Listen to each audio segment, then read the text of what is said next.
नमस्कार मित्रों, मैं नंदकिशोर प्रजापति आप सभी का हार्दिक स्वागत एवं हार्दिक अभिनंदन करता हूं। तो मित्रों, आज हम आगाज़ करने वाले हैं उन क्वेश्चनों को लेकर के जो आने वाले एग्जाम में आपके लिए बहुत ही महत्वपूर्ण सिद्ध होने वाले हैं प्यारे विद्यार्थियों। तो देखिएगा, आज का जो हमारा जो क्वेश्चन है वह है प्यारे विद्यार्थियों, आज का हमारा जो पहला क्वेश्चन है देखिएगा। हमारा आज का पहला क्वेश्चन है प्यारे विद्यार्थी, जुड़ जाइए प्यारे विद्यार्थियों फटाफट। देखिएगा, किस चौहान वंशीय शासक ने प्रताप लंकेश्वर की उपाधि धारण की थी? प्यारे विद्यार्थी, ऐसा चौहान वंश का कौन सा शासक था जिसने प्रताप लंकेश्वर की उपाधि धारण की थी? वेरी इंपॉर्टेंट क्वेश्चन है। तो देखिएगा प्यारे विद्यार्थियों, यहाँ पर हमारे सामने ऑप्शन है सोमेश्वर चौहान, बी ऑप्शन है Prithviraj Chauhan third, C option है अर्णोराज और डी ऑप्शन है विग्रहराज चतुर्थ। ऐसा चौहान वंश का कौन सा शासक है जिसने प्रताप लंकेश्वर की उपाधि धारण की थी? तो देखिएगा प्यारे विद्यार्थियों, इसमें जो राइट आंसर रहेगा वह रहेगा सोमेश्वर चौहान। इस सोमेश्वर चौहान ने प्रताप लंकेश्वर की क्या की थी? उपाधि धारण की थी प्यारे विद्यार्थियों। हाँ मनोज, नमस्ते प्यारे विद्यार्थियों, स्वागत है आप सभी का। देखिएगा, तो मैं आपको बता रहा था सोमेश्वर को लेकर मैं बात करूं। सोमेश्वर जो चौहान है, सोमेश्वर ने प्रताप लंकेश्वर की क्या की थी? उपाधि धारण की थी। अब देखिएगा थोड़ी और विशेषता क्या है कि ये जो सोमेश्वर है इसका जो शासन काल को लेकर मैं बात करूं तो इसका जो शासन काल है प्यारे विद्यार्थियों वह है 1169 से लेकर 1177 इसका शासनकाल माना जाता है। विशेषता क्या है? क्योंकि प्यारे विद्यार्थियों ये चौहान वंश का पहला शासक है, चौहान वंश का पहला शासक है जिसने मूर्ति कला को प्रोत्साहन दिया था, मूर्ति कला को प्रोत्साहन दिया था। दूसरी विशेषता क्या है कि इसने एक उपाधि धारण की थी और उपाधि का नाम क्या है? प्रताप लंकेश्वर। प्रताप लंकेश्वर की उपाधि धारण करने वाला एकमात्र शासक है चौहान वंश का, जिसका नाम क्या है? सोमेश्वर चौहान। दूसरी विशेषता चौहान वंश के सोमेश्वर शासक की मैं बात करता हूँ। तो सोमेश्वर शासक जो चौहान वंश का जो शासक था इसकी विशेषता ये थी, देखिएगा कि सोमेश्वर है, सोमेश्वर वैसे बहुत ही महान शासक हुआ करता था। इसके समय से एक और क्वेश्चन आता है प्यारे विद्यार्थियों कि बिजोलिया शिलालेख, ध्यान देना, बिजोलिया शिलालेख की रचना किसके समय हुई थी? 1170 ईस्वी में बिजोलिया शिलालेख लिखा गया था। और बिजोलिया शिलालेख की रचना के समय यह रचयिता जो था उसका नाम सुना होगा आपने, गुणभद्र। और प्यारे विद्यार्थी याद रखना, बिजोलिया शिलालेख जो लिखा गया था उस समय चौहान वंश का शासक कौन था? तो याद रखना कौन था? सोमेश्वर चौहान था। देखिएगा, पृथ्वीराज चौहान को लेकर मैं बात करूं तो पृथ्वीराज चौहान है, इसके बारे में मैंने बताया था आपको। तराइन के दो युद्ध हुए थे, एक पहला युद्ध हुआ था 1191 ईस्वी में और दूसरा युद्ध हुआ था 1192 ईस्वी में।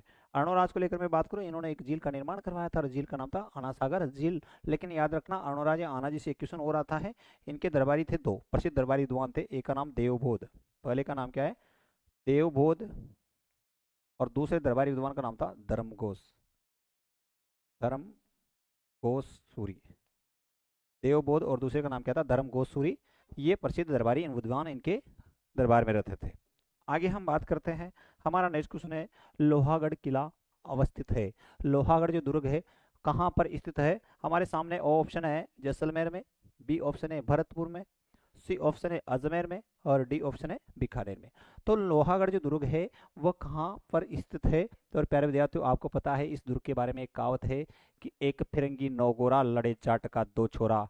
ये जो कहावत है प्यारे विद्यार्थियों वो किसके लिए प्रसिद्ध है, किसके लिए प्रसिद्ध मानी जाती है? तो याद रखना हुआ है भरतपुर। तो भरतपुर में कौन सा दुर्ग है?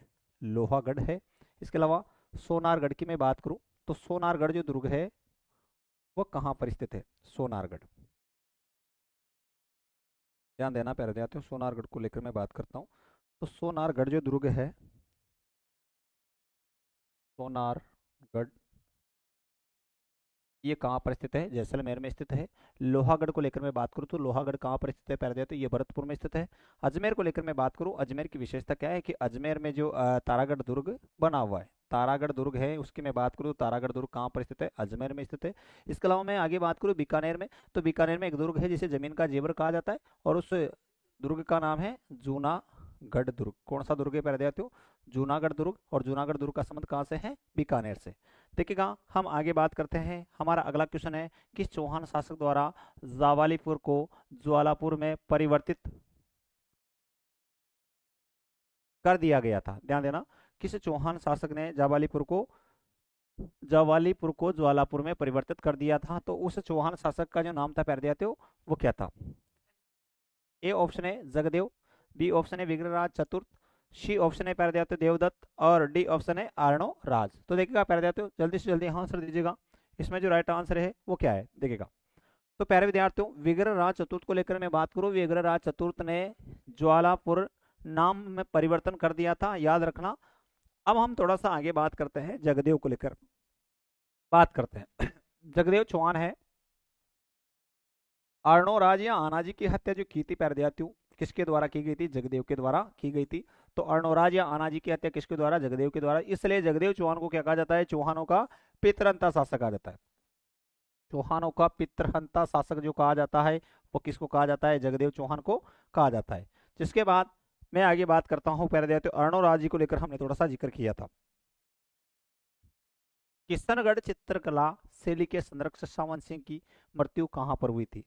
तो किशनगढ़ जो चित्रशैली है जिसे बने टणे के नाम से भी जाना जाता है प्यारे विद्यार्थियों, हमने इससे पहले हमने एक पिछला क्वेश्चन पढ़ा था कि मोरध्वज निहाल चंद इसका प्रसिद्ध चित्रकार हुआ करता था। और जो सावंत सिंह है, सावंत सिंह को नागरीदास भी कहा जाता है। तो प्यारे विद्यार्थी उसकी जो मृत्यु हुई थी वो कहाँ पर हुई थी, विशेष याद रखना है। तो सावंत सिंह की जो मृत्यु हुई थी वो कहाँ पर हुई थी, ध्यान देना। यहाँ पर ए ऑप्शन है किशनगढ़, बी ऑप्शन है आगरा, सी ऑप्शन है जोधपुर और डी ऑप्शन है हमारे सामने वृंदावन। तो इसकी जो मृत्यु हुई थी वो कहाँ पर हुई थी प्यारे विद्यार्थियों, वो इनकी मृत्यु हुई थी कहाँ पर, वृंदावन में। तो ध्यान देना इसकी जो मृत्यु हुई थी वो कहाँ पर हुई थी प्यारे विद्यार्थियों, वृंदावन में हुई थी। और ये किशनगढ़ का प्रसिद्ध शासक हुआ करता था। याद रखना मैंने आपको कल भी एक क्लास में क्वेश्चन दिया था कि बनी ठनी को प्रकाश में लाने का जो श्रेय जाता है वो किसको जाता है, विशेष याद रखना एरिक डिक्सन को जाता है। और इसी एरिक डिक्सन है, एरिक डिक्सन ने क्या कहा था प्यारे विद्यार्थियों, याद रखना एरिक डिक्सन ने इसे भारत की मोनालिसा कहा था। देखिएगा आगे बात करते हैं, हमारा नेक्स्ट क्वेश्चन है निम्नलिखित में से चौहान शासकों को काला क्रमानुसार व्यवस्थित कीजिए तथा सही कूट का चयन कीजिए कि कौन सा चौहान का शासनकाल पहले है, जिसके बाद सेकंड है, काल के अनुसार मिलान कीजिए प्यारे विद्यार्थियों। देखिएगा हमारे सामने ए ऑप्शन है चामुंडराज, बी ऑप्शन है विग्रहराज, सी ऑप्शन है दुर्लभ राज और डी ऑप्शन है पृथ्वीराज फर्स्ट। तो देखिएगा काल के क्रम के अनुसार मिलाइए। तो पहला आता है हमारे सामने चामुंडराज, तो चामुंडराज पहले आता है। जिसके बाद हमारे सामने ऑप्शन है विग्रहराज, जिसके बाद में दुर्लभ राज। तो देखिएगा जिसके बाद में सेकंड नंबर पे जो आता है वो दुर्लभ राज आता है, दुर्लभ राज थर्ड। जिसके बाद थर्ड नंबर पे मैं बात करता हूँ तो थर्ड में जो आया वो कौन आया, विग्रहराज थर्ड आया। जिसके बाद चौथे पे मैं बात करता हूँ, पहले तो चौथे नंबर पे जो आता है वो विग्रहराज फर्स्ट आता है। इसका मतलब हमारा जो कूट है वो पहला दूसरा तीसरा चौथा होना चाहिए। और इसमें देखिएगा पहला दूसरा तीसरा चौथा, तो इसमें जो राइट आंसर रहेगा वो कौन सा रहेगा प्यारे विद्यार्थियों, ए आंसर रहेगा। हाँ प्रवीण, राम राम राम राम प्यारे विद्यार्थियों, आप सभी का हार्दिक स्वागत है। देखेगा तो मैं आगे बता रहा था निम्नलिखित में से मत्स्य संघ का उप राज प्रमुख किसे नियुक्त किया गया था। मत्स्य संघ है उसका जो उप राज प्रमुख जो नियुक्त किया गया था वो किसको किया गया था प्यारे विद्यार्थियों, हमें विशेष याद रखना है। तो यहाँ पर हमारे सामने ए ऑप्शन है उदय सिंह, उदयभान सिंह, बी ऑप्शन है शोभाराम, सी ऑप्शन है तेज सिंह और डी ऑप्शन है मंगल सिंह। तो जल्दी से जल्दी आंसर दीजिएगा मेरे प्यारे विद्यार्थियों। देखिएगा ए ऑप्शन है हमारे सामने उदयभान सिंह, बी ऑप्शन है शोभाराम, सी ऑप्शन है तेज सिंह और डी ऑप्शन है मंगल सिंह। हाँ आंसर दीजिएगा प्यारे विद्यार्थियों। देखिएगा तो इसमें जो राइट आंसर रहेगा इस पर मैं बात करता हूं मत्स्य संघ को लेकर के। मत्स्य संघ की जो स्थापना होती है वो होती है 18 मार्च 1948 ईस्वी में। मत्स्य संघ की जो स्थापना हुई 18 मार्च 1948 ईस्वी में हुई। देखिएगा सबसे पहले मैं आपको बात बताऊं कि यहाँ पर इसकी स्थापना जो थी वो कब हुई थी, 18 मार्च 1948 ईस्वी में थी। इसका संस्थापक को लेकर मैं बात करूं, देखिएगा प्यारे विद्यार्थियों इसका जो नाम दिया गया था वो नाम मत्स्य संघ के द्वारा मत्स्य संघ नाम दिया गया था, विशेष याद रखना। इसके अलावा मैं आगे बात करूं प्यारे विद्यार्थियों तो के एम मुंशी की सिफारिशों के आधार पर इसका नाम मत्स्य संघ दिया गया था। इसके अलावा इसका जो उद्घाटन किया गया था, उद्घाटन भरतपुर किला जो है वो लोहागढ़ में पड़ता है, ध्यान देना। लोहागढ़ दुर्ग जिसे भरतपुर के अंदर लोहागढ़ दुर्ग है उसी में इसका उद्घाटन हुआ था प्यारे विद्यार्थियों, याद रखना। इसके अलावा दूसरी विशेषता क्या है कि यहाँ पर जो राज प्रमुख को लेकर मैं बात करूं तो यहाँ पर राज प्रमुख बनाया गया था धौलपुर के शासक जिसका नाम क्या था, उदयभान सिंह। और यहाँ पर उपराज प्रमुख को लेकर मैं बात करूं तो अलवर का एक शासक हुआ करता उसका नाम था तेज सिंह। इस तेज सिंह को क्या बना दिया गया था, यहाँ का उपराज प्रमुख बना दिया गया था। प्रधानमंत्री को लेकर मैं बात करूं तो यहाँ पर जो प्रधानमंत्री बनाया गया था वो किसको बनाया गया था, शोभाराम कुमावत जी को क्या बना दिया गया था, यहाँ का प्रधानमंत्री बना दिया गया था। देखिएगा हमारा नेक्स्ट क्वेश्चन है, उन दो राजपूत नेताओं को पहचाने जिन्होंने मालदेव के विरुद्ध शेरशाह से गठजोड़ किया था। तो देखिएगा पहले तो वो कौन से दो राजपूत है जिन्होंने शेरशाह सूर्य की तरफ से भाग लिया था और शेरशाह सूर्य से क्या कर ली थी, उन्होंने संधियां कर ली थी, किसके विरुद्ध में, मालदेव के विरुद्ध में। हाँ तो देखिएगा मेरे पहले तो मैं आगे बताऊं। हाँ प्रवीण, थैंक यू। देखिएगा यहाँ पर हमारे सामने ए ऑप्शन है राव लूणकरण और राव तेज जेत सिंह, बी ऑप्शन है राव लूणकरण और राव कल्याणमल, सी ऑप्शन है वीरमदेव और कल्याणमल, और ये कल्याणमल है, पर ध्यान देना, और यहाँ पर है वीरमदेव। लास्ट ऑप्शन है वीरमदेव और राव जेत सिंह। तो देखिएगा जो शेरशाह सूरी की तरफ जो जाते हैं वो कौन कौन जाते हैं, ध्यान देना। हमारे सामने ए ऑप्शन है पहला राव लूणकरण और राव जेत सिंह, बी ऑप्शन है राव लूणकरण और राव कल्याणमल, सी ऑप्शन है वीरमदेव और कल्याणमल, और डी ऑप्शन है वीरमदेव और राव जेत सिंह। तो देखिएगा प्यारे, इसमें जो राइट आंसर रहेगा, इसमें जो राइट आंसर रहेगा वो रहेगा प्यारे वीरमदेव और कल्याणमल। इसमें जो राइट आंसर है प्यारे वो क्या है, वीरमदेव और कल्याणमल। हम आगे बात करते हैं, कर्मशोत कुल निम्नलिखित में से कौन से राजवंश से संबंधित है। कर्मशोत जो राजवंश है, कर्मशोत जो कुल है वो किस राजवंश से संबंधित है प्यारे तो विशेष में याद रखना है। तो देखिएगा हमारे सामने ए ऑप्शन है शेखावत, बी ऑप्शन है प्यारे तो सिसोदिया, सी ऑप्शन है हमारे सामने राठौड़, और डी ऑप्शन है पालवंश। तो देखिएगा जल्दी से जल्दी आंसर दीजिएगा मेरे प्यारे देहातियों। तो इसमें राइट आंसर रहेगा वो कौन सा, राठौड़ वंश। और ये कर्मशोत जो कुल है वो किस वंश से संबंधित माना जाता है, राठौड़ वंश से संबंधित माना जाता है। हमारा अगला क्वेश्चन है प्यारे देहातियों, वह है निम्नलिखित में से कौन आमेर के शासक मानसिंह के पष्ट के संरक्षक में था। ऐसा कौन सा दरबारी विद्वान था जो मानसिंह के संरक्षक में था, क्या देखिएगा यहाँ पर कुलपति मिश्र क्या था, क्या बिल्कुल नहीं था। कवि बिहारी था, क्या बिल्कुल नहीं था। तो इसका मतलब ये जगन्नाथ बिल्कुल नहीं था। तो फिर बचा कौन सा है प्यारे विद्यार्थियों हमारे सामने, तो बचा राइट में कौन सा, नरोत्तम। बिहारी को लेकर मैं बात करूं प्यारे विद्यार्थियों, मैंने पिछली क्लास में भी आपसे क्वेश्चन पूछा था कि बिहारी की विशेषता क्या है, क्योंकि बिहारी ने प्यारे विद्यार्थियों एक बहुत बड़ा ग्रंथ लिखा था जिसका नाम था बिहारी सतसई। बिहारी सतसई, बिहारी सतसई जो ग्रंथ लिखा था वो किसके द्वारा लिखा गया था, कवि बिहारी के द्वारा लिखा गया था। और आपको पता होना चाहिए प्यारे विद्यार्थियों कि मिर्जा राजा जयसिंह का ये दरबारी था। मिर्जा राजा जय सिंह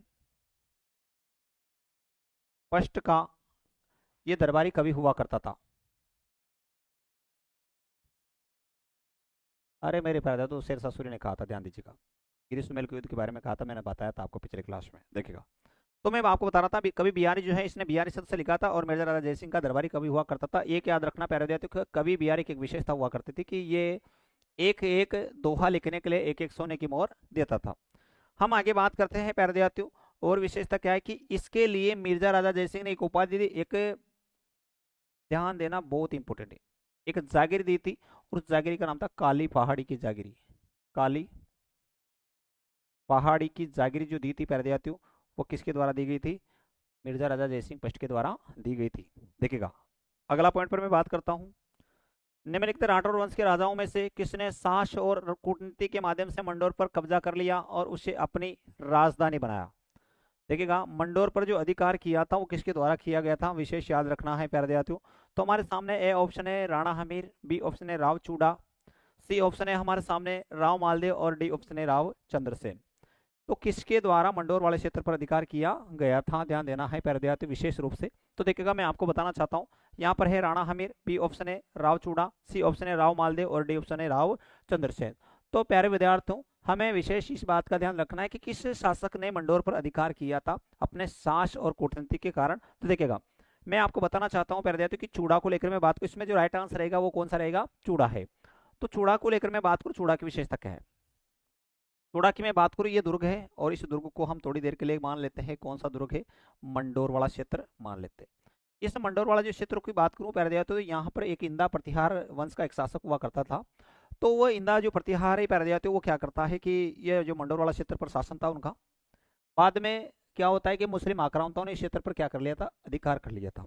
जब इस क्षेत्र पर अधिकार कर लिया, मंडोर वाले क्षेत्र पर जीत लिया था, मंडोर क्षेत्र को इन्होंने जीत लिया था, तो विशेषता ये रहती है पैरदियातियों की, वह जो इंदा जो प्रतिहार है वो किससे मुलाकात कर लेता है, वह चूड़ा से मुलाकात करता है। और चूड़ा क्या कहता है कि भाई देख कैसा है, कोई बात नहीं, मैं इस क्षेत्र को आपको दिला सकता हूँ, हाँ, राणा हमीर को विषम घाटी पंचानन कहा जाता है। वेरी गुड प्यारे, देखिएगा। तो मैं आपको बता रहा था कि ये जो मंडोर वाला जो क्षेत्र है, इन दोनों ने भाई साहब संधि कर ली, ठीक है, कोई बात नहीं। मुझे क्या फायदा होगा कि साहब भाई साहब, फायदा तो इस बात का होगा कि हम आधा आधा कर लेंगे, कोई दिक्कत नहीं। दोनों क्या करते हैं, साथ में मिलकर के प्यारे विद्यार्थी किसको पराजित करते हैं, मुस्लिमों को पराजित करते हैं, इस क्षेत्र पे क्या कर लेते हैं, अधिकार कर लेते हैं। तो प्यारे विद्यार्थी, फिर इंदा प्रतिहार ने अपनी पुत्री का विवाह इनके साथ में किया, और ये जो एरिया था जिसको बोलते हैं मंडोर, और इस मंडोर को क्या किया था प्यारे विद्यार्थी, गिफ्ट में दे दिया, मतलब दहेज में दे दिया था। किसको दिया था, चूड़ा को दिया था, याद रखना। तो मैं आगे बात करता हूँ प्यारे विद्यार्थियों, अगले क्वेश्चन को लेकर। राणा हमीर की मैं बात करूँ तो राणा हमीर है, इसने चित्तौड़ में किस वंश की स्थापना की थी, शिशुदेव वंश की स्थापना की थी। जिसके बाद राव मालदेव को लेकर मैं बात करता हूँ प्यारे राव मालदेव की विशेषता क्या है, कि जो राव मालदेव है, ये राव मालदेव को हर्षमत वाला शासक भी कहा जाता है, विशेष याद रखना, जो पारसी इतिहासकारों ने कहा है। इसके अलावा 52 युद्धों का विजेता भी कहा जाता है, 58 परगनों का मालिक भी कहा जाता है। किसको कहा जाता है, राव मालदेव को कहा जाता है। राव चंद्रसेन को लेकर मैं बात करूं प्यारे दोस्तों, मारवाड़ का जो प्रताप कहा जाता है वो किसको कहा जाता है, राव चंद्रसेन को कहा जाता है। अगला पॉइंट पर मैं बात करता हूं, देखिएगा, चित्तौड़ के आसपास के क्षेत्र को के जनपद के रूप में जाना जाता था। किस जनपद के रूप में जाना जाता, चित्तौड़ के जो आसपास का जो क्षेत्र था उसको किस जनपद के रूप में जाना जाता था, विशेष याद रखना है प्यारे विद्यार्थियों, कि चित्तौड़ वाला जो क्षेत्र है उसको किस जनपद के नाम से जाना जाता था प्राचीन काल में, ऐसा कौन सा जनपद था, देखिएगा। तो यहाँ पर हमारे सामने ए ऑप्शन है बेराट, बी ऑप्शन है अवंती, सी ऑप्शन है सी, और डी ऑप्शन है मालव। तो जल्दी से जल्दी आंसर दीजिएगा प्यारे विद्यार्थियों। देखिएगा, इसमें जो राइट आंसर रहेगा वो कौन सा रहेगा, सीवी। सीवी जनपद की मैं बात करूं तो सीवी जो है, इसकी जो राजधानी हुआ करती थी प्यारे विद्यार्थियों, वो थी मध्यमिका। मध्यमिका, सीवी जो राजधानी थी वो कहां पर थी, मध्यमिका। अब याद रखना प्यारे विद्यार्थियों, चित्तौड़ का प्राचीन नाम पूछ लिया जाता है तो वो है सीवी या मध्यमिका। यहाँ पर एक प्राचीन समय में क्या रहता था, एक जनपद रहता था प्यारे विद्यार्थियों, और उस जनपद की मैं बात करूँ, जनपद का नाम क्या था, सीवी जनपद। सीवी जनपद के यहाँ से हमें क्या प्राप्त होते हैं, सिक्के भी प्राप्त होते हैं, विशेष याद रखना। तो देखिएगा, मैं आगे बताऊं बेराट को लेकर। बेराट की मैं बात करता हूं तो बेराट में भी प्यारे विद्यार्थियों एक जनपद हुआ करता था, और उस जनपद का नाम था मत्स्य जनपद। मत्स्य जनपद, यहाँ पर मत्स्य जनपद हुआ करता था। मालव जनपद की मैं बात करूं तो मालव जो जनपद है, इनका संबंध है टोंक के आसपास का जो क्षेत्र था, उसमें कौन सा जनपद होता था, झालावाड़, और टोंक के आसपास का जो क्षेत्र था वो क्या कहलाता था, मालव जनपद के नाम से जाना जाता था। याद रखना, ये तो हो गए छोटे रूप, वो तो कहलाते हैं जनपद। जहां पर जनपद किसे कहते हैं, ध्यान देना पड़ता है, क्योंकि जो भी कोई भी व्यक्ति उस भूभाग पर अपने पांव जमा लेता था, या कोई भी एक बड़ा जो परिवार या कबीला है उस भूभाग पर पांव जमा लेता, उसको कहा जाता था जनपद। इसके अलावा मेरे प्यारे देता हूँ, जनपद का जो बड़ा रूप होता है वो क्या कहलाता है, महाजनपद था। तो प्यारे देता, याद रखना, टोटल जनपदों की संख्या कितनी थी, 16। 16 हम महाजनपद, याद रखना, महाजनपदों की मैं बात करूं तो महाजनपद कितने थे, 16 महाजनपदों में भारत बटा हुआ था, विशेष याद रखना है। हम आगे बात करते हैं। यहाँ से एक क्वेश्चन आ जाता है, इससे पहले ध्यान देना प्यारे देता, क्योंकि यहाँ से मालव जनपद के जो सिक्के हैं वो कहाँ से प्राप्त हुए थे, रेड सभ्यता, और रेड सभ्यता का संबंध है वो टोंक से। देखो, पृथ्वीराज तृतीय सभी चौहान शासकों में से सबसे प्रसिद्ध शासक था, और इसकी कितने वर्ष की आयु में सिंहासन पर यह बैठा था, याद रखना प्यारे देते हो। तो कितने वर्ष की आयु में शासक बना था, हमें विशेष रूप से बताइए प्यारे देते हो। तो देखिएगा, हमारे सामने ए ऑप्शन है 5 वर्ष, बी ऑप्शन है 11 वर्ष, सी ऑप्शन है 21 वर्ष, और डी ऑप्शन है इनमें से कोई नहीं। कितने वर्ष की आयु में शासक बना था, तो देखिएगा प्यारे देते हो, हम इस पर हाँ से पर तो थोड़ा सा बात करेंगे, लेकिन इससे पहले हमें याद रखना है इनका जो जन्म हुआ था। सबसे पहले देखिएगा जन्म, और जन्म जो हुआ 1166 ईस्वी में इसका क्या हुआ था, जन्म हुआ था पृथ्वीराज चौहान का। जब जन्म हुआ तो राज्याभिषेक को लेकर मैं बात करता हूँ। राज्याभिषेक, इसका जो राज्याभिषेक हुआ था प्यारे जातियों, वह कब हुआ, 1177 ईस्वी में हुआ था। तो देखिएगा, इसका मतलब राज्याभिषेक हुआ, तो फिर हमें विशेष याद रखना है, जब जन्म 1166 में हुआ, राज्याभिषेक 1177 में हुआ, तो 11 वर्ष का ही तो गैप आया दोनों के बीच में। तो पहले जाते इसका जो राज्याभिषेक हुआ था कितने वर्ष की आयु में हुआ था, 11 वर्ष की आयु में इनका क्या हुआ था, राज्याभिषेक हुआ था। जन्म को लेकर मैं बात करूं तो इनका जन्म हुआ था अनिल पाटन, गुजरात में। अनिल पाटन, और कहाँ पड़ता है, गुजरात में इसका क्या हुआ था, जन्म हुआ था, विशेष याद रखना है प्यारे देहातियों। तो देखिएगा, मैं आगे बात करता हूँ। आबू के परमार वंश का संस्थापक कौन था, वेरी वेरी इंपॉर्टेंट क्वेश्चन है प्यारे। आबू के जो परमार वंश है उनका जो संस्थापक माना जाता है वो किसको माना जाता है, देखिएगा मेरे प्यारे देहातियों, हमारे सामने ए ऑप्शन है मूलराज, बी ऑप्शन है कटनी राज, सी ऑप्शन है उत्पल राज, और डी ऑप्शन है धूमराज। तो जल्दी से जल्दी आंसर दीजिएगा प्यारे देहातियों, वेरी इंपॉर्टेंट क्वेश्चन है, देखिएगा। तो इसमें राइट आंसर है वो कौन सा है, धूमराज। और इस धूमराज को क्या कहा जाता है, आबू के परमाणु का संस्थापक ही या आदि पुरुष या मूल पुरुष भी कहा जाता है। आबू में प्रारंभ में किस राजवंश ने शासन किया था, परमार राजवंश ने शासन किया था। अगला क्वेश्चन है मेरे प्यारे, तो निम्नलिखित में से किस जेल में प्रताप सिंह बारहट की मृत्यु हुई थी। देखिएगा प्यारे विद्यार्थियों, प्रताप सिंह जो बारहट है उसकी जो मृत्यु हुई थी वो किस जेल में हुई थी। हमारे सामने ए ऑप्शन है बनारस, बी ऑप्शन है बरेली, सी ऑप्शन है निमाज और डी ऑप्शन है अंडमान। तो किस जेल में इसकी क्या हुई थी, मृत्यु हुई थी प्यारे विद्यार्थियों। तो ध्यान देना, उस जेल का नाम था कौन सी, बरेली जेल। और इस बरेली जेल में इसकी क्या हो चुकी थी, मृत्यु हो चुकी थी प्यारे विद्यार्थियों। और ये वही प्रताप सिंह बारहट है। हाँ, अमन मीणा, जय श्री राम प्यारे विद्यार्थियों, स्वागत है आप सभी का। देखिएगा, तो मैं आगे बता रहा था आपको जो प्रताप सिंह बारहट को लेकर मैं बात करूं, प्रताप सिंह बारहट की जो मृत्यु हुई वो जेल में हुई थी, कहाँ पर, बरेली जेल में। हाँ, लेट हो गया, कोई बात नहीं, समय पे आया कर। देखिएगा, तो पैरादिया तो मैं आपको बता रहा था बरेली जेल को लेकर, मैंने थोड़ा सा जिक्र किया था। बरेली जेल की विशेषता क्या है कि पैरादिया तो जब इसको अंग्रेजों के द्वारा कहाँ पर भेज दिया गया था, इस बरेली जेल में डाल दिया गया था। और इससे पूछा जाता है कि तेरे लिए तेरी मार होती है, तो उसने एक जवाब दिया था कि मेरी मार होती है तो उसे रोने दो, मेरी एक माता को हंसाने के लिए देश की हजारों माताओं का रुलाना नहीं चाहता। ये शब्द बोलने वाला जो था प्यारे विद्यार्थियों, वो कौन था, वो प्रताप सिंह बारहट ही था। ध्यान देना है प्यारे।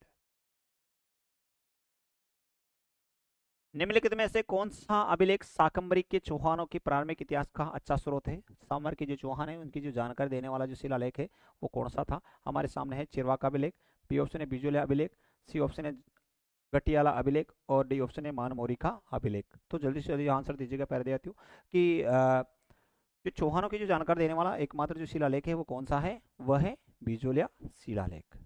बिजोलिया शिलालेख पर हमें विशेष याद रखना है। बिजोलिया शिलालेख में किसकी जानकारी मिलती है, चौहान शासकों की जानकारी मिलती है।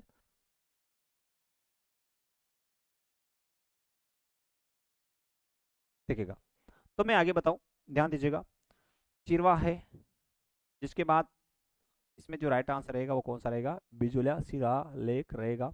थोड़ा सा मैं इन शिलालेखों को लेकर मैं जिक्र कर लेता हूँ। चिरवा का जो संबंध है वो कहाँ से है, उदयपुर जिले से। बिजोलिया का जो संबंध है वो किससे है, भीलवाड़ा से। गटियाली को लेकर मैं बात करूँ तो गटियाली का जो संबंध है आजकल कहाँ पर, जोधपुर है। अब लेकिन ये अभी वर्तमान में अंडौर वाले क्षेत्र में पड़ता है, ध्यान दीजिए। मान मोरी मोरी को लेकर मैं बात करूँ तो इसका जो संबंध है वो कहाँ से है, चित्तौड़गढ़ से, विशेष याद रखना। देखिएगा, मैं आगे बात करता हूँ। मध्यकालीन मारवाड़ में शासक के बाद सर्वोच्च अधिकारी कौन था। मध्यकालीन जो मारवाड़ है वहां पर शासक जो बनता था, राजा बनता था, राजा के बाद में जो सर्वोच्च अधिकारी होता था वो कौन होता था, विशेष में याद रखना है प्यारे विद्यार्थियों, कौन सर्वोच्च अधिकारी की श्रेणी में आता था। ध्यान दीजिएगा, यहाँ पर हमारे सामने ए ऑप्शन है प्यारे विद्यार्थियों दीवान, बी ऑप्शन है प्रधान और सी ऑप्शन है मुसाहिब और डी ऑप्शन है अमात्य। तो हमें विशेष याद रखना है प्यारे विद्यार्थियों कौन था। तो देखिएगा, हमारे सामने चार ऑप्शन है, जल्दी से जल्दी आंसर दीजिएगा मेरे प्यारे विद्यार्थियों। कमेंट, फालतू कमेंट से बेहतर है कि पढ़ाई पर फोकस करें और आंसर दीजिएगा। देखिएगा, तो प्यारे विद्यार्थियों इसमें जो राइट आंसर रहेगा वो कौन सा रहेगा, प्रधान। ये प्रधान सेकंड नंबर पे। देखिएगा, आगे मैं बता रहा हूँ, अगला क्वेश्चन है हमारा, निम्नलिखित में से किस राजपूत शासक ने मुगल बादशाह के खिलाफ विद्रोह किया। ऐसा कौन सा राजपूत शासक था जिसने मुगल बादशाह के खिलाफ विद्रोह किया था। तो देखिएगा, हमारे सामने बीकानेर के महाराजा अनूप सिंह, बी ऑप्शन है मारवाड़ के महाराजा जसवंत सिंह, सी ऑप्शन है मेवाड़ के महाराणा राज सिंह और डी ऑप्शन है आमेर के महाराजा बिशन सिंह। तो याद रखना कि मुगल बादशाह के विरोध विरुद्ध जो विद्रोह करने का जो कार्य किया था वो किसके द्वारा किया गया था। तो ध्यान देना पड़ जाते हो, मारवाड़ का जो शासक हुआ करता उसका नाम था जसवंत सिंह जी। फर्स्ट नंबर वाला है, तो जसवंत सिंह फर्स्ट के द्वारा क्या किया था प्यारे विद्यार्थियों, मुगल बादशाह जो हुआ करता था उसका नाम था प्यारे विद्यार्थियों क्या, औरंगजेब। तो औरंगजेब, आपको पता है प्यारे विद्यार्थियों, एक युद्ध हुआ था 1658 ईस्वी में, जब शाहजहाँ बीमार पड़ जाता है 1658 ईस्वी में। और अरे मेवाड़ जो राज सिंह है, राज सिंह पे मैं आपको बताना चाहता हूँ, राज सिंह भी याद रखना, यहाँ पर राज सिंह पर थोड़ा सा ध्यान देना। लेकिन प्रारंभ में जो विद्रोह किया था वो किसके द्वारा किया गया था, इसी के द्वारा किया गया था, विशेष याद रखना। और बाद में जो विद्रोह किया गया था वो किसके द्वारा किया गया था, इसके द्वारा किया गया था, ध्यान देना। तो प्रारंभ में जो साथ दिया था वो किसके द्वारा, जसवंत सिंह ने साथ दिया था, किसका, पैर दिया था, इसके भाई के विरुद्ध इसने साथ दिया था, विशेष में याद रखना है। लेकिन याद रखना यहाँ पर क्वेश्चन अगर दोनों इस कंडीशन में आते तो प्रारंभ में मान लेना है अपने को कौन सा पहला वाला, देखिएगा। अजमेर की स्थापना के पूर्व चौहानों की राजधानी कौन सी थी? अजमेर की जो स्थापना हुई थी उससे पहले चौहानों की जो राजधानी थी पहले थी वो कौन सी थी, हमें विशेष रूप से बताना है। तो याद रखना यहाँ पर पहला है मंडोर, बी है दिल्ली, सी है सांबर और डी है जालोर। जल्दी से जल्दी आंसर दीजिएगा मेरे प्यारे विद्यार्थियों। हाँ, तो इसमें जो राइट आंसर है वो कौन सा है? सांबर। सांबर या सपाद लक्ष्य में प्यारे विद्यार्थी आपको पता है एक चौहान हुआ करता था, इसका नाम था वासुदेव चौहान। और इस वासुदेव चौहान ने 551 ईस्वी में किस वंश की स्थापना की थी? चौहान वंश की स्थापना की थी। किस वंश की स्थापना की थी प्यारे विद्यार्थियों? चौहान वंश की स्थापना 551 ईस्वी में किस वंश की स्थापना की थी? चौहान वंश की स्थापना की थी। कहाँ पर? सांबर या सपादलक्ष नामक स्थान पर किस वंश की स्थापना की थी? चौहान वंश की स्थापना की थी। हमें विशेष याद रखना है प्यारे विद्यार्थियों। तो याद रखना चौहान वंश का जो संस्थापक या आदि पुरुष कहा जाता है, संस्थापक या आदि पुरुष या मूल पुरुष जो कहा जाता है वो किसको कहा जाता है?